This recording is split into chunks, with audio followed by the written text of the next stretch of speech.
Hello again, fellow Shade Tree Mechanics. Back at you again with another problem. So what you're looking at here, is a 2012 Honda Fit, second generation. First generation was 2007 to 2008. Second generation 2009 to 2013 or 14, depending on if it's a US or Canadian model. And then after that, you get into the third generation, and I think they stopped. I think Honda stopped importing to the States in 2020, I think was the last year. But anyway, this is enough history. This is the second generation Honda Fit. And what I'm dealing with here is actually a common problem. It's all over the internet, and that's with these fifth door hatch handles. They get stuck, and you can't open the hatch. And so at first I thought, well, you've got two. Let me see if I can get it from the inside here. So you've got two possible problem areas when you can't open your hatch. One is down here where you have the actual latch assembly that clips, and that is in this area here, at the bottom of the hatch, obviously. And then further up here, you've got the actual hatch lever. And so that's what went wrong on mine, and I'm assuming goes wrong on other people's as well. So let me swing back around here. And so for this latch, if you ever have this problem, you can't get the door open, there's actually an access. So I've got the plastic cover off of the back here, and that's on with push pins. Just pull it off. Or if you have a trim tool, it's kind of like a fancy crowbar, you may be able to get in there and pry it off. But basically, you just pull the whole plastic covering off the back here. And even before you do that, you don't even have to take that off to open it. So if you look in here, let me see if I can do this. It's hard to do this upside down. Let me see if I can get it. Oh gosh, I'm not that young anymore. All right, so there is an access panel here. It's a little piece you just pop out with a screwdriver. And then you get to the lever here. And there's actually two pieces. There's a metal frontal piece here. Lever, and then behind that lever there's another metal lever, and it's that back lever that you can just flip with the screwdriver, and the hatch will pop right open for you. So that's how you get a stuck hatch open. And see, here's the actual plastic cover.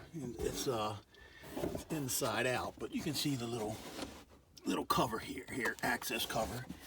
You just pop it off with the screwdriver. Where is it? Here it is, right here. Your little access cover. You stick a screwdriver in there and pop it off, and then you can get right to those two levers that I was speaking of. So anyway, once you get your hatch open, that's actually the easy part. The hard part is getting this pull handle out of here. So let's go over to the pull handle. Step into my sophisticated office, old barbecue grill. So here's the handle, and it's been painted up. I've taken it apart and fixed it before this video, but basically what it is you've got a big piece of plastic, which is basically the handle that you put your hand into to pop the trunk. And that's attached to the metal framework here that bolts to the back hatch. It has this metal pin going through it. And so everything was rusted up here. I bought this car from up north, Pennsylvania. A lot of salt on the roads and stuff, and it's just rusted up really bad. And it wouldn't even move. So finally got it apart, and the way I did that is, so on each end of this pin, it's mashed. It's kind of mashed so it takes on like a wing nut shape so that it won't come out. So what I did on this side was I took my 4.5 inch grinder there. Oops, it's not 4.5 inches anymore, but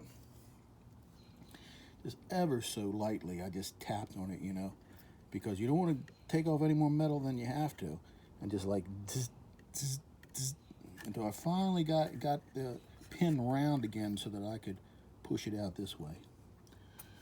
But before you can push it out, you know, it's the whole pin is so rusted that if you try to drive it out, all that extra rust, and it catches on these plastic tangs here, you're just going to bust those tangs off. So what I had to do was, I don't have a knife with me, I just use my crowbar as an example. I had to take a utility knife, sharp utility knife, and you know, scratch in there and scratch all the rust off. I put a pair of vice grips on the end of the pin, and I slowly turned the pin over and kept revolving the pin while I was scratching off the rust. And come over here, scratch off this one, scratch off this one, scratch off this one, did the same thing. Then I got the pin out far enough that the rust that was underneath of this spring, you know, was over here at that point, so then I could start scratching it off again. And so I finally got all of the rust scratched off the pin. Then the pin came out, and it didn't bust up the plastic tangs here. So that part worked out well for me. What I did was, after I cleaned it all up, put it on the wire wheel, cleaned up everything, all the metal parts, didn't clean up the plastic, of course, but all the metal parts, and I painted it. What I painted them with was this stuff here. This is a godsend. I don't know if you've ever heard of it. It's Por 15. I bought this probably 20 years ago. I bought a 6-pack of them for like 60 bucks. And, you know, one of my friends at the time told me that this product actually turns rust back into metal. Now, I don't believe that, and maybe it does, but I tell you what I do believe from using it. When you paint a piece of metal with this, it'll never rust again. It is incredible stuff. So I think I looked them up on the internet the other day. I think on Amazon, they're up to $75 now for a 6-pack. You can get a quart instead of, I guess this is a little pint. I guess you can get a quart size cheaper than you can get a 6-pack of these little pint sizes. But the problem is, as you can see how mangled up this lid is, the stuff is like epoxy. I mean, once you put the lid on and it dries on there, you have to just rip the lid up to get it back off again. So that's why I wouldn't get a bigger can, because eventually you're just going to ruin the can, and that'll be that. So I recommend getting a 6-pack. This stuff is awesome. Dries very glossy black, and so that's what I used here. I'll never have to worry about it rusting again. I'll probably take this back apart, put a little bit of grease on it now, just for a little added bit of lubrication. But that's it. Oh, and so I guess you could you could put this on a flat piece of metal, maybe hit it with a hammer and mash it oval again so that the pin won't slide back out. But you know, I don't like hitting around plastic. So what I ended up opting to do was I drilled a 1/16 of an inch hole through the end of this pin, and got a piece of wire that's less than a 1/16 of an inch, galvanized wire that won't rust. And so you can see. So I'll just put that wire in there, bend it over, and cut it off, and that way it won't come through. There's really no, you know, lateral movement stresses on it, so you don't have to worry about it wearing a hole, you know, wearing your end of your wire out here. So anyway, that's what I did with that. Let's take this over to the vehicle. So the biggest part, and that wasn't even the biggest part of the job. The biggest part of this job was getting this handle out of here. So as you can see, it won't go straight in like this, because this cross section here, this is too wide to fit through that hole. So you can't get it in or out that way. What you have to do is twist it sideways to get it in the hole, like so. Then you're good to go. But the problem with that is you can't twist it sideways, because there's there's a piece of plastic covering that has the you know, the Honda emblem on it and everything that's over top of it, which won't allow you to twist it. So, and when I took this plastic covering off, which I'm going to show you in a minute, I busted it all up. So, you know, if I ever had to do this again, I think I would probably, well, there's one or two ways I would approach it. Either I would bend the top and bottom of this metal so that this piece could come straight out without having to twist it. That would be one, you know, and that would be one way, but I hate to bend things up and cut things up. But the other way would be these little plastic buttons that hold the piece on. Oh, they're murder to get off. So this is one that's fully assembled. This is one that I ended up popping out.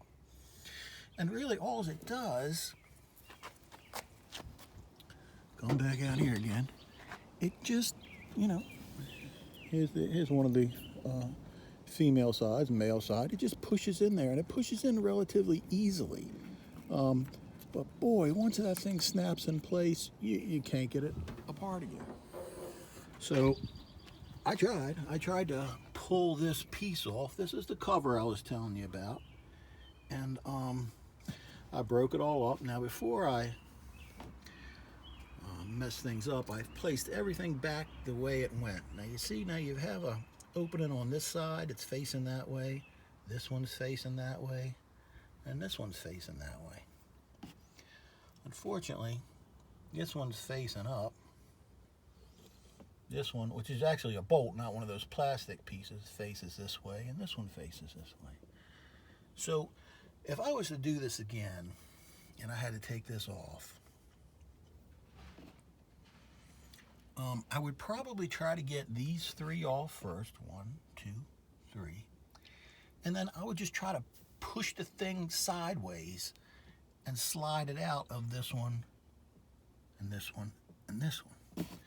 And so that's the passenger side of the vehicle there, so you would pull it toward the driver's side of the vehicle. But what you'd have to do first is, this is for your wiper. This is your wiper hole. So, and you can see one of the things I busted there. So before you can slide it, you have to undo your wiper assembly. So, and that here in the back's 3 screws, 1, 2, and 1 around here, 3. They're easy to get to. That's not a problem. What proved to be a problem was getting this wiper assembly off of the stud. And so you can see what I ended up using was this little pulley removal tool, and that did the trick. But you know, a lot of times you can just take the screw off and hit it with a hammer a few times and it'll pop right off. Not this one. So be prepared if you do this. You probably have to get a pulley removal tool. But you know, this is on. You got your screw on it. You take your screw off, and you clamp your pulley tool around it and screw down on the top of that bolt, and pow, takes it right off. So you're gonna have to take that off if you are gonna try to move this covering sideways. Now, let me go ahead and dump out all these broken ends that I have. There we go. You know, it'll take me a day to figure out how to glue and wire them back on so that I can reuse this. But I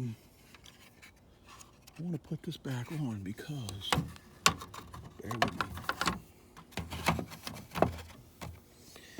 Because remember I said that the latch you cannot pull straight out, you have to twist it. Well, you can't twist it because this plastic cover's in the way. There's no room to twist it.